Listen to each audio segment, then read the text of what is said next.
ఓట్లు వేయలేరు అంటున్నా అని చెప్పేసి అన్నాడంట. నీకు ఓటు వేయమో భూమి తక్కువ రేటుతో తీసుకున్నాను అంటున్నాను, ఓటు వేయనందుకు నేను ఓటాం పాలోళ్ళు లేనందుకు పగోళ్ళు అయ్యారు అంటున్నాను అన్నాడు మా తమ్ముడు. ఈ మాట అయితే చెప్పింది.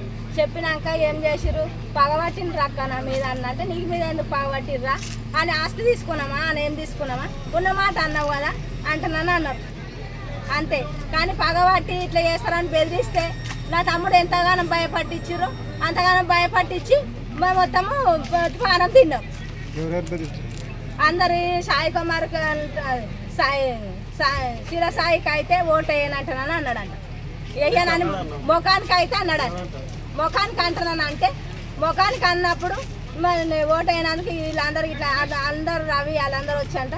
మళ్ళీ చెప్పిరట. మరి రాత్రి మాట్లాడుకున్నారంట. రాత్రి కారు ఇంట్లో పెట్టి అన్ని పెట్టినాక మరి ఇట్లా అంతము చేస్తామన్నంటే మరి మీరు బయట ఎంత బెదిరించారు అని 15 రోజుల సార్ నడుస్తున్నది. ఇది ఒక్కరోజు కాదు, వీళ్ళు సాయి వీళ్ళందరూ చింటూ వీళ్ళందరూ అక్కడ వాళ్ళు ఇక్కడ చెప్పినట్టు ఇక్కడ అంత భయపడలేడు ఎప్పుడు నా తమ్ముడు. అంతగానం ఎప్పుడు భయపడలేడు మా తమ్ముడు. మీరే పొట్టను పెట్టుకున్నారు. నా తమ్ముడు పోయినందుకు నా తమ్ముడు పోయింది కానీ నా దీర్ణాసం తమ్ముడు మీరు నా పాలు పంచుకుంటారా పగ పంచుకుంటారా మా ఆశ తీసుకొని ఏం చేసుకుంటారు. నా తమ్ముడు ఎందుకు కూడా కొట్టుకుని ఎందుకు ఇట్లా చేసారు.